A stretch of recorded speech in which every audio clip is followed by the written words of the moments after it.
Originally releasing in 1993 and the last time releasing in 2013, Jordan Brand is finally releasing the Jordan 8 Playoff to commemorate the 30th anniversary for this shoe's legendary release. And this is by far one of my favorite shoes of all time. That, of course, the Jordan 8 Playoff.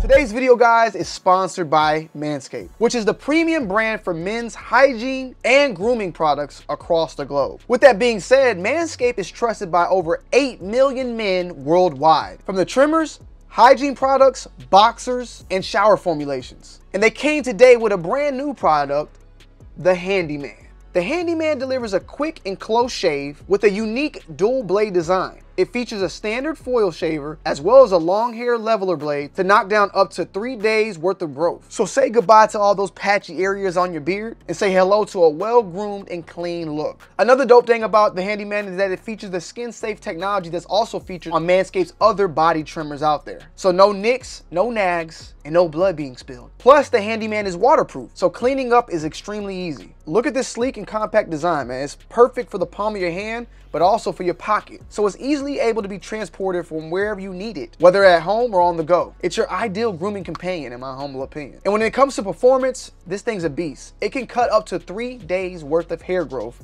no problem whatsoever. And guess what? It's airplane friendly. Compact in size, rechargeable battery. It allows you to take this thing anywhere you need to go. And speaking of battery, it boasts up to 60 minutes of runtime on a single charge. But that 60 minutes, I mean, you're gonna be able to get multiple shaves in one battery charge alone. And when the battery level goes low, the battery level indicator will blink. So whether you're a busy professional or someone who just wants a convenient, effective grooming tool, the Handyman is a game changer. And the best thing of all, right now, guys, if you click my link down below in the description, you can get this bad boy right here for 20% off of your purchase, as well as free shipping. So what are you waiting for, bro? At the end of the day, this is a game changer. You guys can get it for 20% off, as well as free shipping by clicking the link down below in the description and becoming a part of the Manscaped family. I want to give a huge shout out to Manscaped for sponsoring today's video.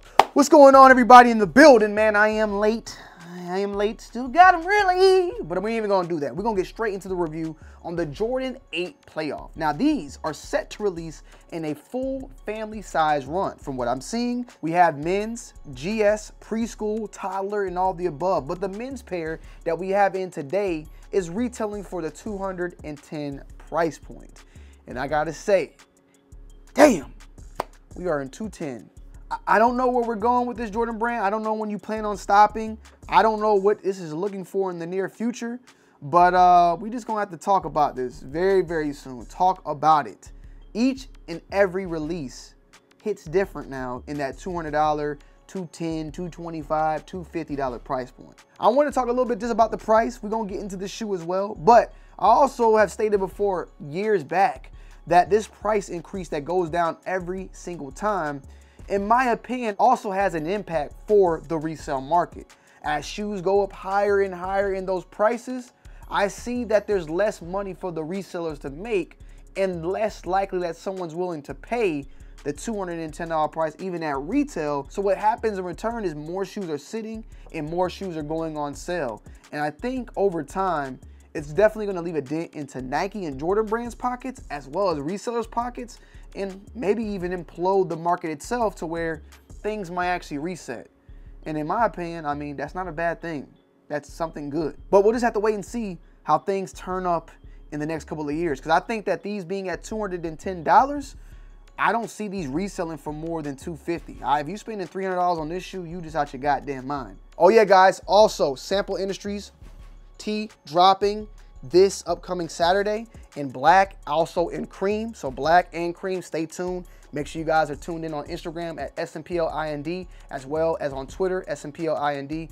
And yeah, stay focused. Now, we have here the Jordan 8 Playoff, originally releasing in 1993 and being worn by Jordan himself before his first time retiring. He actually wore these through the playoffs versus the Suns. Now, he might have played throughout the whole entire playoffs in general in it. But, of course, he dominated in these in the finals against the Phoenix Suns. against Charles Barkley at that. And these shoes even retroed a pair called the Jordan 8 Phoenix Suns a couple of years back. Now, the Jordan 8, and I want to say a couple years back, it might have released around the same exact time that these last released in 2013. Now, the Jordan 8 has always been one of my favorite shoes. It is, I would say, an underdog shoe. It does get love, it does get respect, but it does not get talked about as much. It's not like a Jordan 2, and it's not like a Jordan 10, but, you know, to like a Jordan 7 or a Jordan 11, people will put it on the back burner. But in my opinion, as far as comfortability goes, and as far as like basketball just top notch, the Jordan 8 really does the job, like when it comes to an elite basketball shoe. And when you go back and you look at people playing in 3s, 4s, like all that old technology, I feel like that the Jordan 8 with its inner booty, as well as the straps, as well as the outsole itself, and just the materials, I feel like it still can hold weight in today's environment of basketball sneakers. Now, one thing that was bad though, back in 2013 when these were coming out, the materials were trash on a lot of Jordans. A lot of Jordans were getting flamed. A lot of people were upset about shoes in general coming from Jordan brand because of the quality, the craftsmanship, and just the brand's quality control in general. And when this actually released, and I got to see for myself if it's the same or not, it is the same. But I'm going to give a huge shout out to Nightwing, because salute to Nightwing, he actually stated a lot about this. But one of the issues that people were getting pissed off about is underneath the actual insole on the shoe, it was cardboard. And the jokes was that people were standing on cardboard boxes. They were using cardboard for the underneath part of the sneaker. For typical shoes out there, you usually see like a very thin type of cushioning material and then threads all over it, and then you got the insole, and then, you know, you put your sock on and go to the rest is history. Well, for some reason, the 8s had that cardboard material. And from watching a little bit of what Nightwing stated, he has stated that the cardboard material was used to give a stiff surface to give more stability for the outsole itself.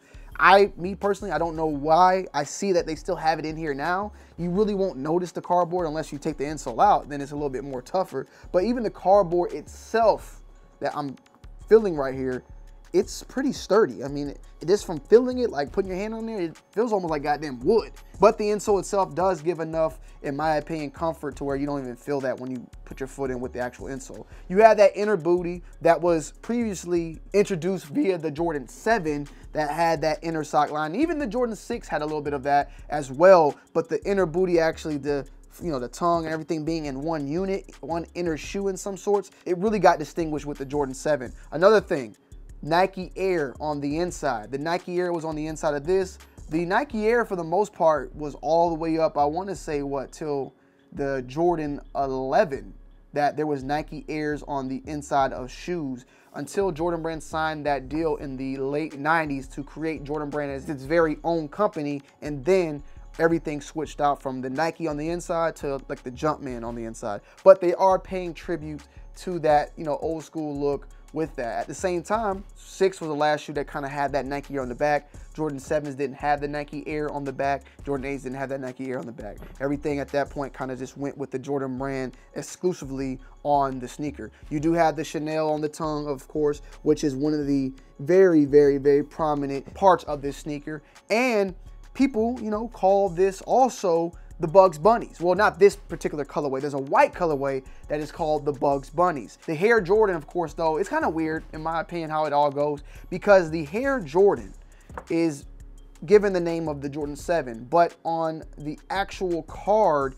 there's a picture of Michael Jordan wearing the 8, and then Bugs Bunny wearing the 7s, the Hair 7s. But Michael Jordan's wearing these right here. And then there's the white and black version of this shoe, which I really would like them to drop that as well, man, because I don't know the last time that the Bugs Bunnies dropped, but those are called the Bugs Bunnies. That's the name that it was given. Of course, all this is being derived from, Space Jam and all that, because at the time when this shoe released in '93, Space Jam came out, and I think Jordan was like retired at the time. And even in the movie, everybody's telling him to come back, and then at the end, he makes his return. So it all kind of plays part in a very special time for Michael Jordan himself, his return, all that. Jordan wore the 9 and the 10 on the baseball field, but the 10 itself was also being worn by like people like Scottie Pippen. I mean, I remember the iconic video where Scottie's like telling Jordan to come back and he's wearing the Jordan 10. So, you know, it plays this is like a very special moment in Jordan's career. He's gotten 3 rings at this point, and after that, you know, he goes to play baseball. Materials on the shoe in general. The materials overall, you have a nubuck going on throughout the whole entire upper, but there's some differences in this area, this area, this area, this area that you can see. It's a more, I would say, slightly tumbled type of nubuck, durabuck. When it comes to that, I really suck at that one, all right? But I know this is like a nubuck material, a durabuck material. But you got differences of a slight tumbleness going on the toe box as well as the pods. And usually with the Jordan 8, they were always like the same exact material all the way around. So I don't know if this was the 1993, how they did it back then, because they did say that they were trying, you know, they've been trying to really get close to the original type of, you know, pairs, but I don't know where that came out of. It seemed like it kind of came out of left field.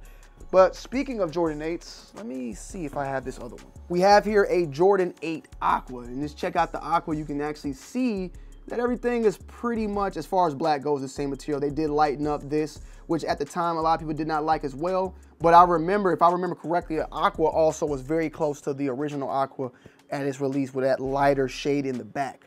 But also the reason why I brought the Aqua out is because a lot of people do not like the glitter on the midsole. Now, I don't know if that was on original pairs as well, 1993. Your boy's 2 years old. You know, I did have a pair of 2012, which I believe did not have that glitter, but same people were pissed off about the glitter on the Aqua. And in my opinion, the Aqua has way more glitter, in my opinion. And at the same time, I'm not gonna lie, I don't know if this glitter has gotten worse over the years. You know how like the Jordan 1s, they'll start getting that glitter if you don't wear them and stuff. Because rubbing my fingers over this, I can literally feel the glitter on this midsole. Like, it's very gritty. I ain't gonna lie, I haven't worn these in a minute. I definitely need to wear them though, but I have worn them, I wear them. This pair, for instance though, rubbing your finger over that, the glitter really doesn't have any type of texture or anything like that. So, you know, that's pretty good. And on the shoe itself, you got the patterns, you know what I'm saying? You got the lovable straps. I love them, I love them, I love them. The straps is how I lace them up. I know you guys and girls are gonna ask me. I put my little laces through each end and then cross them and tie them up so they stay locked up in place. That's just a personal preference for me. And I'm trying to see something, right? Because there's one thing that I did notice, but I'm looking at these and I don't see the issue either. I feel like over the years, they made these a little bit bigger, because I felt like back in the day, getting those into those little straps, they were super small, bro, like extremely small, but they don't seem to be an issue now. And they do look like they're the same shape. Looking at the Aqua and comparing it to this one, the Jordan, Air Jordan on the side, definitely seems to be way more detailed in the current model. Just something I picked out right now. Check out the Air Jordan right there on that strap, and then see that one. The Air Jordan on the playoff definitely protrudes more and gives more finer detail, in my opinion, compared to the older model of the 8 that released a couple years back. When did these release? These released in 2015. I want to say, I see June 24th, 2015. So they probably released maybe December or maybe even 2016, like early, who knows? But yeah, overall solid though. Embroidery on the straps of that 2-3. I love the Jordan 8. This is definitely going to be a sneaker that I can rock throughout the year. You know, when it comes to classics with me, you guys know that I love my classics. Like, these are like 2 of my happy hitters to release this year. So I am happy. I am happy. I'm happy. I'm happy. And I'm definitely gonna be picking up a pair for Nikki, and I'm gonna be picking up a pair for baby Tonyd2wild. I'm picking up a full family size run of this bad boy. 210. I wear 8.5. I went with my true size. It's a very snug fit, but not like I would still go with your true size. But it's going to be a little bit more snugger for the fact that you got this inner booty on the shoe and a lot of cushioning. But you can go true to size. Me personally, I go true to size because, as you can see, you know, the 8s will wrinkle in this particular area. So if you go too big, you're gonna get them flopper doppers and you're gonna have wrinkles all on your goddamn shoes, okay? So me personally, go true to size. That's what I recommend. 210 on the price point. Check out the outsole, lovely. And yeah, A1 steak sauce. A1 steak sauce. Let me know you guys' thoughts and opinions down below in the comment section. I love y'all. I appreciate y'all. And I'm going to see y'all on the next one. And yeah, Sample Industries tee dropping this Saturday. Be on it. Follow us, Sample ID, on Instagram, on our website, on Twitter. I'll leave links down below in the description. I'm going to end you guys and girls off with an on-foot review. Let's get it. I'm out. Peace.